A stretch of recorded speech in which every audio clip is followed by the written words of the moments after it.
भगवान अद्भुत लीला विहारी हैं, जो बल के समुद्र हैं, जितने भी बलवान हैं उन्हीं के अंश से बलशाली हैं।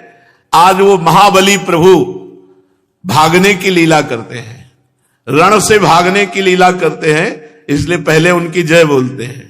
बोलो रणछोर भगवान की जय, श्री द्वारिकाधीश भगवान की जय। 18वां संग्राम छिड़ने वाला है जरासंध से। 23 अक्षौणी सेना 17 बार लाया और भगवान श्री कृष्ण और बलराम जी ने 23 अक्षौणी सेना 17 बार संहार की और जरासंध को छोड़ दिया।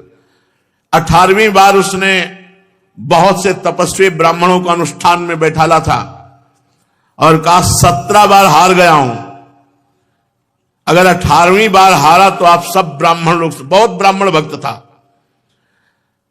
एक समय निश्चित था जिस समय ब्राह्मण उनके सामने मांगने आते थे और वो कहता था अगर गर्दन भी मांग लोगे तो दे देंगे। तो कहा आपकी उपासना करता रहा, अगर 18वीं बार हार गया तो परिणाम ठीक नहीं होगा। अब सब ब्राह्मण तो भगवान से मनाने लगे, प्रभु अगर आप नहीं हारे तो पता नहीं क्या करे जरासंध। हजारों राजाओं की वो बलि चढ़ाने के लिए बंद किए था, 20,000 शायद, ऐसे भैरव बलि देने के लिए जैसे बकरा बंद किए थे ऐसे राजाओं को बंद किए था। महाबली जरासंध था, कोई साधारण नहीं था। ब्राह्मणों ने अनुष्ठान, भगवान का नाम है नमो ब्रह्मणे देवाय। भगवान ने विचार किया कि ऐसे रण क्षेत्र से भागना तो ठीक रहेगा नहीं, जरासंध को पीठ दिखा के क्या लीला हो। तो भगवान के मन है देवर्षि नारद जी। देवर्षि नारद जी काल यवन महाबलशाली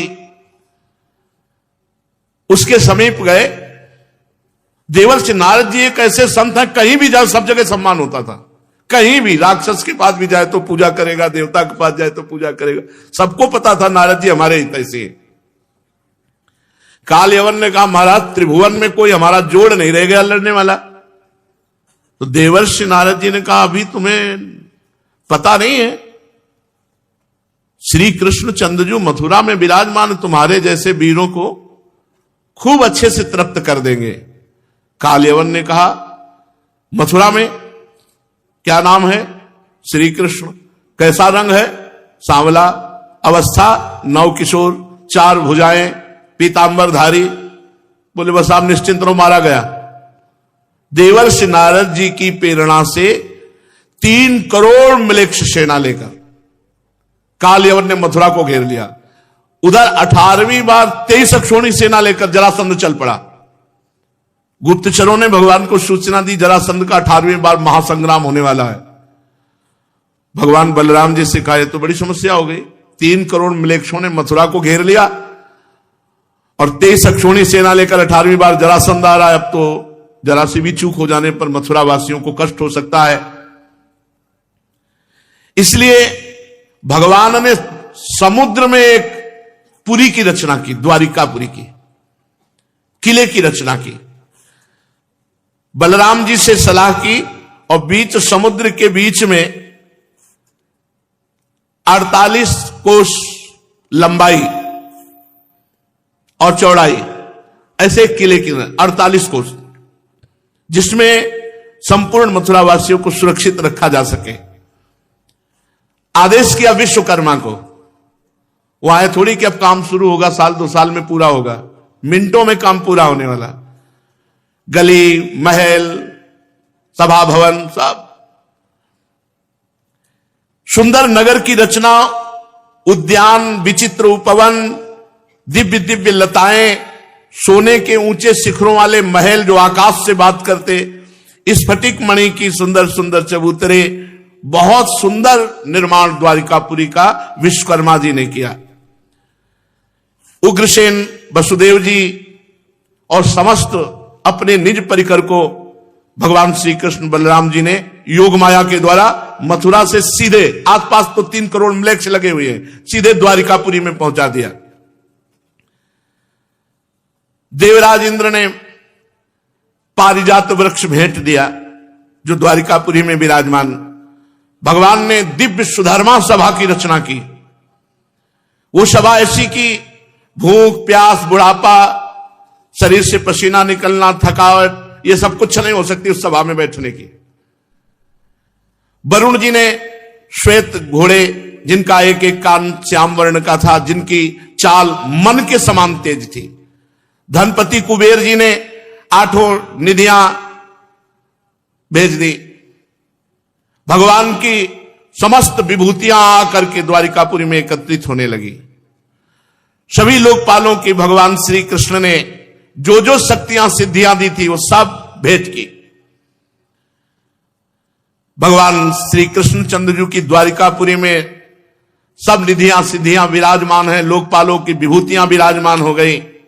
जब देखा कि योग माया के द्वारा सब मथुरावासी सुरक्षित द्वारिकापुरी पहुंच चुके हैं और जो कुछ थोड़ी प्रजा रह गई है उसके लिए बलराम जी को कि एक भी व्यक्ति का कहीं कोई भी अंग भंग ना होने पावे, और गले में कमलों की माला डाली, पीतांबर फहराते हुए मुख्य दरवाजे से मथुरा के निकले।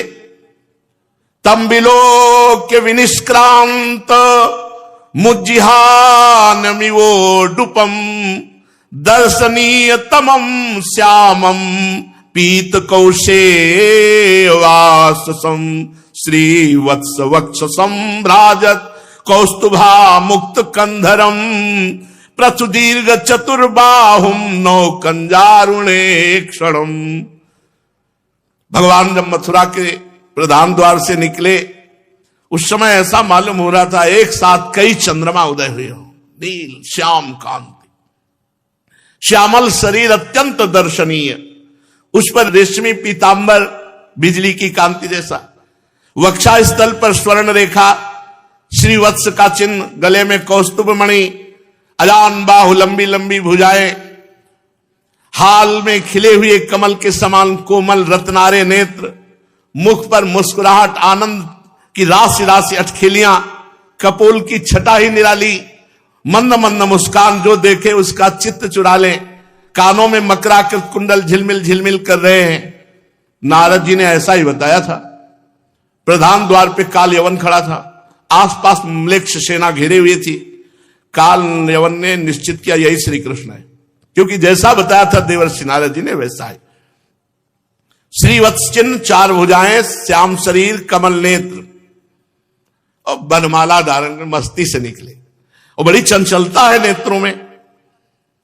यही श्री कृष्ण है। ललकारा उसे, वासुदेव मुझसे युद्ध करो।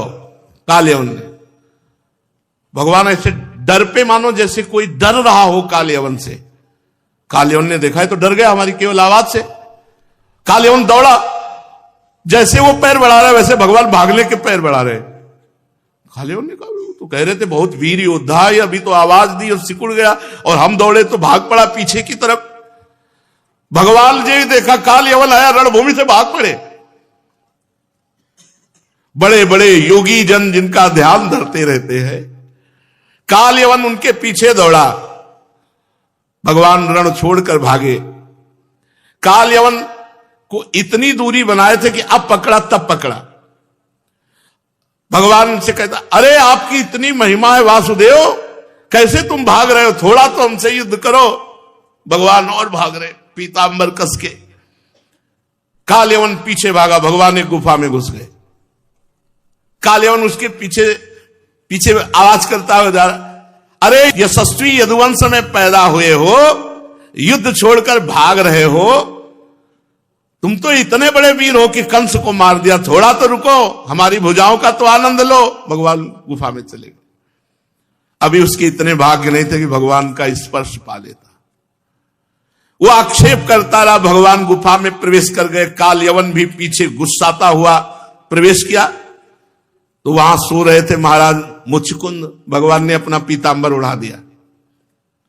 कालयवन ने सोचा कि इतनी जल्दी सो गया, ये इतनी दूर तो मुझे भगा के लाया और यहां इस प्रकार सो रहा है मानो साधु बाबा कोई पहले से ध्यानस्थ सो रहा हो।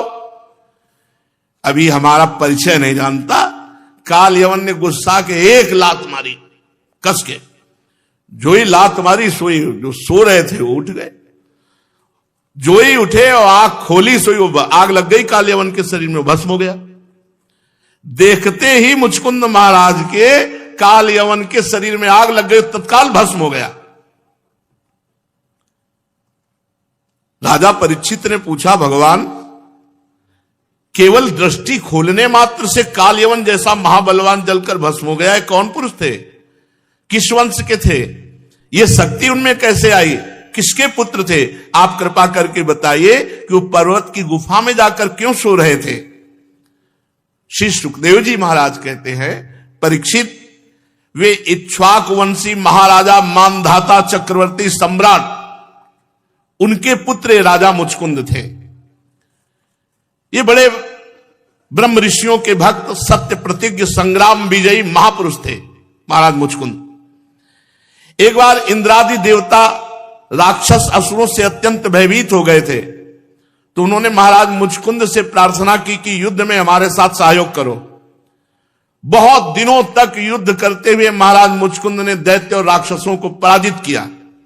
स्वामी कार्तिकेय की सेनापति पद पर और मुचकुंद जी उनके सहयोगी। तो जब विजय हो गई तो समस्त देवताओं ने देखा कि बहुत युद्ध में श्रम किया है, आप वरदान मांग लो। आपने अपना राज्य और जीवन की आशा छोड़कर हमारे लिए युद्ध किया, इसलिए आप वरदान मांगो।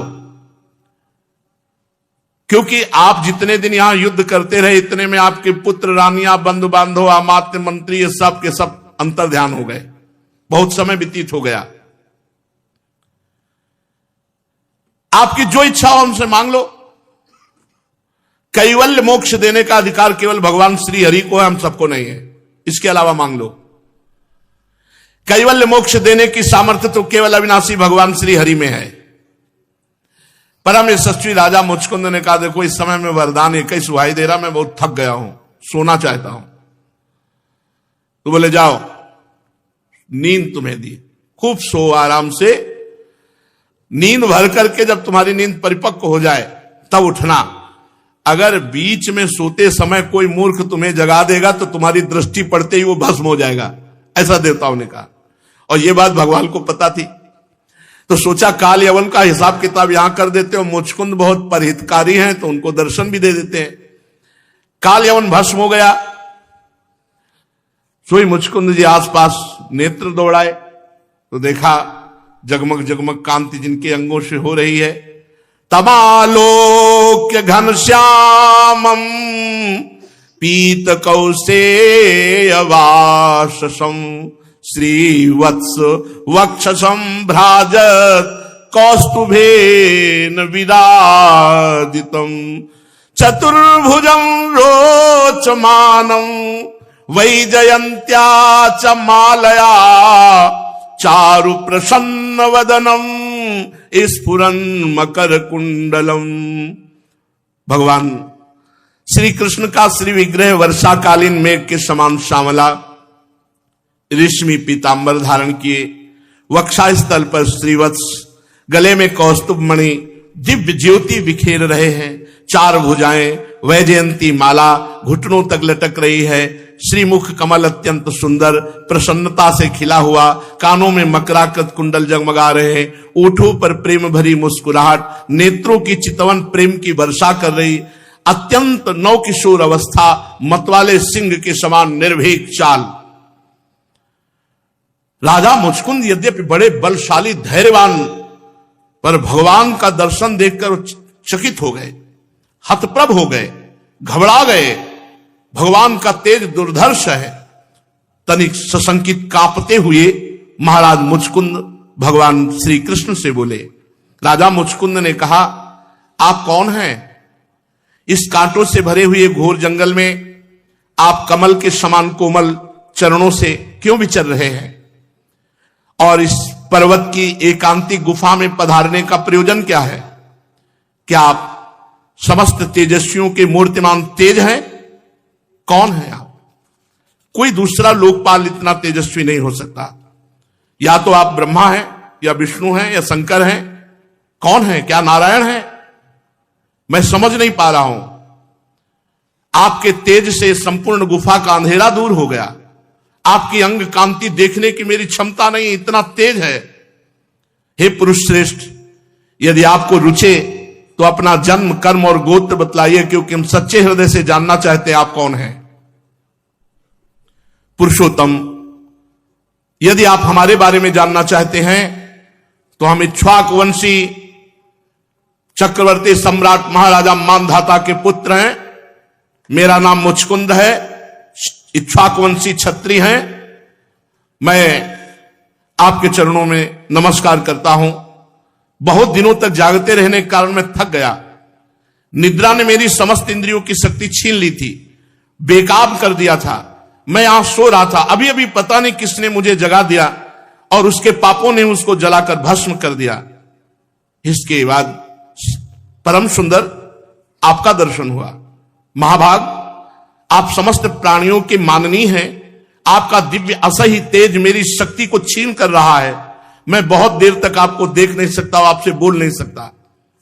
जब राजा मुचकुंद ने इस प्रकार कहा, तब समस्त प्राणियों के जीवनदाता भगवान श्री कृष्ण हंसते हुए मेघ गंभीर वाणी में बोले, प्रिय मुचकुंद, मैं अपना परिचय क्या बताऊं। मेरे अनंत जन्म कर्म है, मेरे अनंत जन्म कर्म है।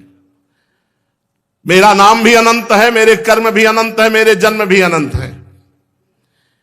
मैं भी अपनी गिनती नहीं जानता। संभव है कोई पुरुष अनेक जन्मों तक प्रयास करके धूल के छोटे छोटे कणों को गिन ले, परंतु मेरे गुण को, मेरे जन्म को, मेरे कर्म को, मेरे नामों को, मेरी लीला को नहीं गिन सकता।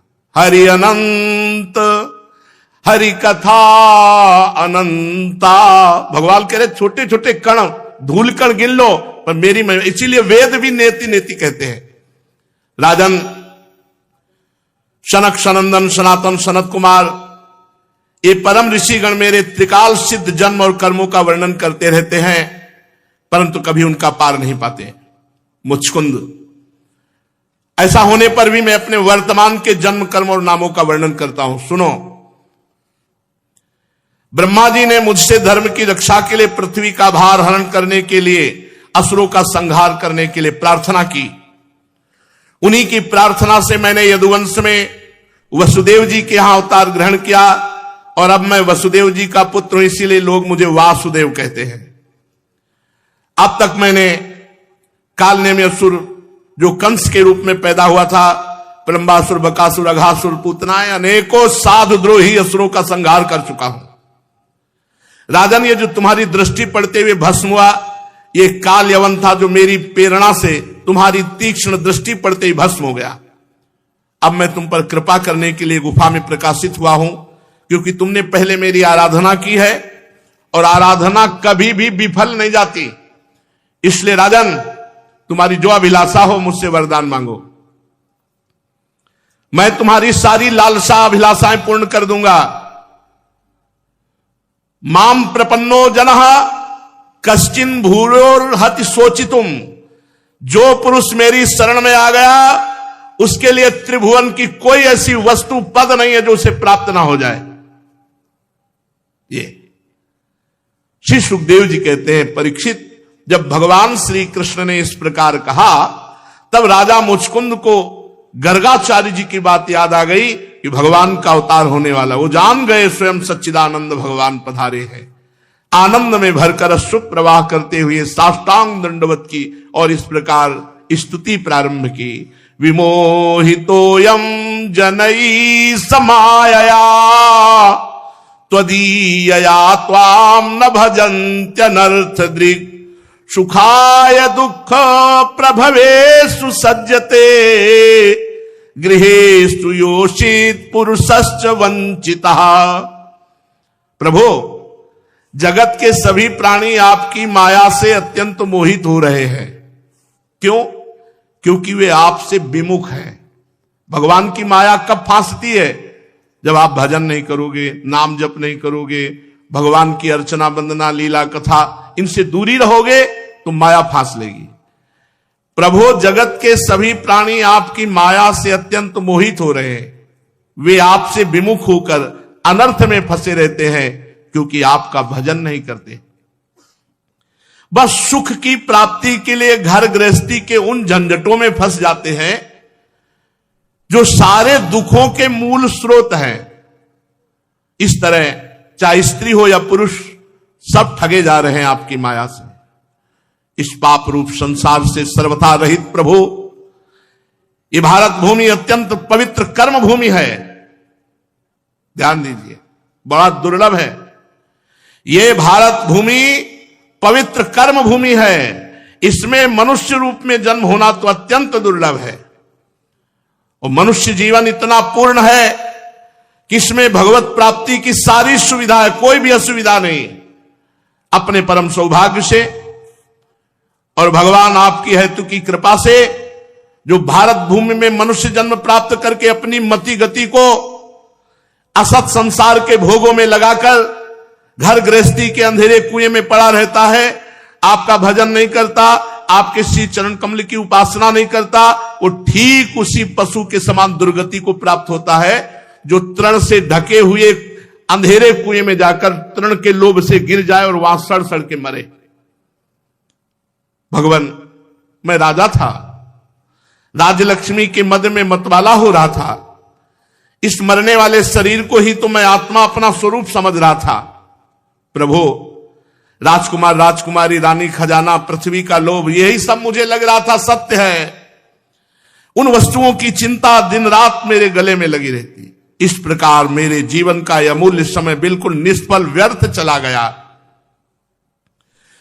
जो शरीर प्रत्यक्ष ही घड़े और भीत के समान मिट्टी का है, दृश्य होने के कारण उन्हीं के समान अपने से अलग भी है, उसी शरीर को मैंने अपनी आत्मा माना, अपना स्वरूप मान लिया। अपने को मान बैठा नरदेव। मैं मदांध हो गया, कुछ समझा नहीं। रथ, हाथी, घोड़े, पैदल, चतुरंगिनी, सेना, सेनापतियों से घिरकर मैं पृथ्वी में इधर उधर घूमता रहा। ये करना चाहिए, ये नहीं करना चाहिए, विधि, कर्तव्य, कर्तव्यों की चिंता में पड़ करके एकमात्र भगवत भजन से विमुख रहा। असावधान हो गया। संसार में बांध रखने वाले विषयों के लिए दिन दुना रात चौगुना आशा बढ़ती चली गई। परंतु जैसे भूख के कारण जीभ लपलपाता हुआ सांप असावधान चूहे को दबोच लेता है, वैसे ही काल मृत्यु रूप दांतों से एकाएक प्रमादग्रस्त प्राणी को चबा डालता है। काल ग्रसित।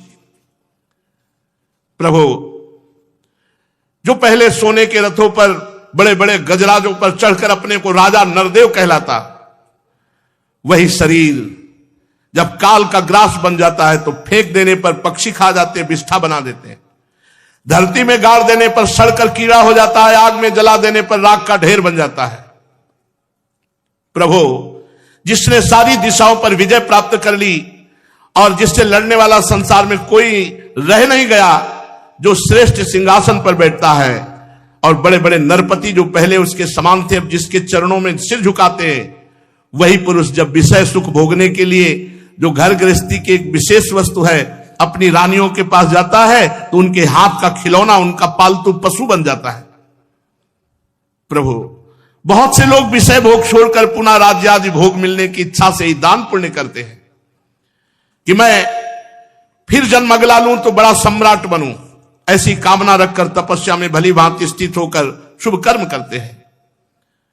जिसकी तृष्णा बढ़ी हुई है, भोगे हुए भोगों को पुनः भोगने की इच्छा का नाम तृष्णा है, वह कदापि सुखी नहीं हो सकता। अपने स्वरूप में एक रस स्थित रहने वाले हे भगवान, ये जीव अनादिकाल से जन्म मृत्यु रूप संसार के चक्कर में भटक रहा है। बहुत सुंदर बात। भवाप वर्गो भ्रमतो यदा भवेद जनस्य तरह च्युत सत्समागमः सत्संगमो यर्हि तदैव सद्गतौ परावरे से त्वयि जायते मति। अनादिकाल से बार बार जन्म, बार बार मरण, इस संसार चक्र में जीव भटक रहा है। और जब संसार चक्र से छूटने का आपकी कृपा से समय आता है, तब उस जीव को सत्संग मिलता है। सत्संग मिला, भगवान की हमारे ऊपर बड़ी कृपा है। अब हमारा आखिरी जन्म होने वाला है, इसीलिए भगवान ने हमें सत्संग दिया है। अब मोई भाव भरोस हनुमंता, बिनु हरि कृपा मिले नहीं संता। जो प्रभु मोई अनुग्रह कीना, तो तुम आई दरस सठ दीना। संतों का समागम भगवान की शुद्ध कृपा, बिनु सत्संग विवेक न होई, राम कृपा बिनु सुलभ न सोई।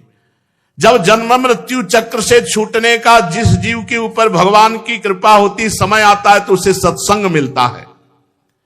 यह निश्चय है कि जिस क्षण सत्संग प्राप्त होता है, उसी क्षण संतों के आश्रय, कार्य कारण रूप जगत के एकमात्र स्वामी आप में जीव की बुद्धि अत्यंत दृढ़ता से लग जाती है। भगवान, मैं ऐसा समझता हूं कि आज मेरे ऊपर आपकी परम अनुग्रह वर्षा हो रही है। क्यों? क्योंकि बिना परिश्रम के अनायास ही मेरा आज संसार बंधन टूट गया। आपका दर्शन, बड़े बड़े योगी लोग ध्यान करते रहते हैं, आप उनके ध्यान में नहीं आते, वो आप मेरे सामने खड़े हैं। हे अंतर्यामी प्रभु, आपसे क्या छिपा है? मैं आपके चरणों की सेवा के अतिरिक्त और कोई भी वर नहीं चाहता, क्योंकि जिनके पास किसी प्रकार का संग्रह परिग्रह नहीं है, अथवा जो संग्रह परिग्रह के अभिमान से रहित हैं, वो लोग भी केवल आपके चरणों की सेवा की प्रार्थना करते रहते हैं। भगवान, भला बतलाइए तो सही, मोक्ष देने वाले आपकी आराधना करके ऐसा कौन श्रेष्ठ पुरुष होगा जो अपने को बांधने वाला सांसारिक सुख मांगे? नहीं चाहिए। इसलिए प्रभु, सतोगुण रजोगुण तमोगुण से संबंध रखने वाली समस्त कामनाओं को छोड़ करके केवल माया के लेस मात्र संबंध से रहित गुणातीत एक अद्वितीय चित स्वरूप परम पुरुष, हे श्री कृष्ण, मैं आपकी शरण में, मैं आपका शरणागत हूं। भगवान, मैं अनादि काल से अपने कर्म फलों को भोगते भोगते अत्यंत आर्त हो रहा था। उनकी दुख की ज्वाला रात दिन मुझे जलाती रहती थी। मेरे 6 शत्रु, काम क्रोध लोभ मोह मद मत्सर, ये 5 ज्ञानेंद्रियां, एक मन, ये कभी शांत नहीं हुए। इनकी विषयों की प्यास बढ़ती जा रही थी। कभी किसी प्रकार एक क्षण के लिए मुझे शांति नहीं मिली। हे वासुदेव, हे शरणदाता, अब मैं आपके भय मृत्यु और शोक से रहित श्री चरण कमलों की शरण में आया हूं। सारे जगत के एकमात्र स्वामी परमात्मा, आप मुझ शरणागत की रक्षा कीजिए।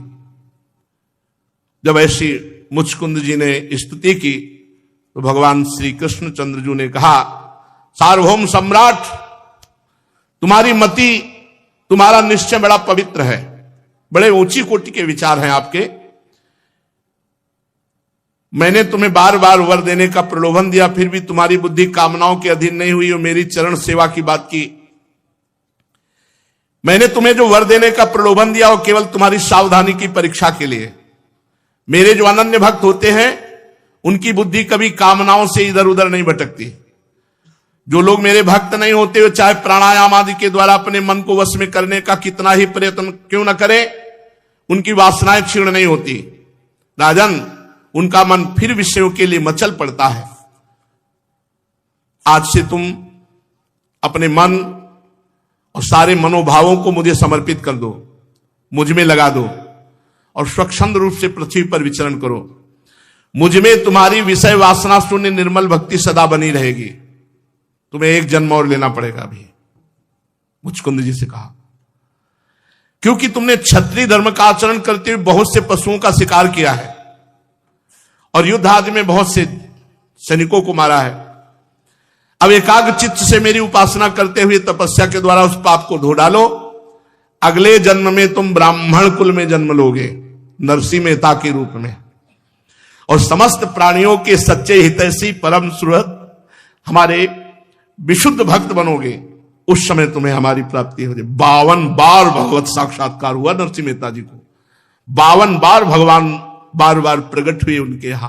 तो यही मुचकुंद जी को भगवान ने आदेश किया, देखो ये तो बहाना है कि तुमने शिकार किया, तुमने एक जन्म में भगवान, ये तो अपने महापुरुषों को प्रकट करके जगत पावन करने के लिए भगवान ने बात कही कि तुम्हारा अगला जन्म होगा।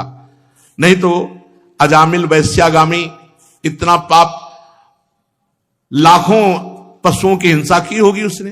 हिंसा करके ही तो भक्तमालिनी जी में आता है चरित्र की, जब संत जन मंडली उसके दरवाजे पे थे तो 1-2 मृग मारे हुए ला रहा था, तो क्या पुत्र के बहाने नारायण कहा तो क्या अगला जन्म हुआ क्या? सीधे परम पद मिला। और भगवान बातचीत कर रहे हैं, बातचीत भगवान कर रहे हैं, अब इनका अगला जन्म होना चाहिए। लेकिन भगवान अपने कारक महापुरुषों को अवतार दिलाते हैं जगत मंगल के। नरसिंह मेहता जी के आज कृपा प्रसाद से हजारों लोग भगवत प्राप्त हो गए, हो रहे हैं, होते रहेंगे। महापुरुषों का प्रताप कभी निष्फल नहीं जाता। तो तुम्हारा अगला जन्म होगा ब्राह्मण कुल में, और तुम प्राणियों के सच्चे हितैषी परम शुद्ध होगे, फिर मुझ विशुद्ध विज्ञानानंद घन परमात्मा को प्राप्त करोगे। वही श्री नरसिंह मेहता जी के रूप में प्रकट हुए।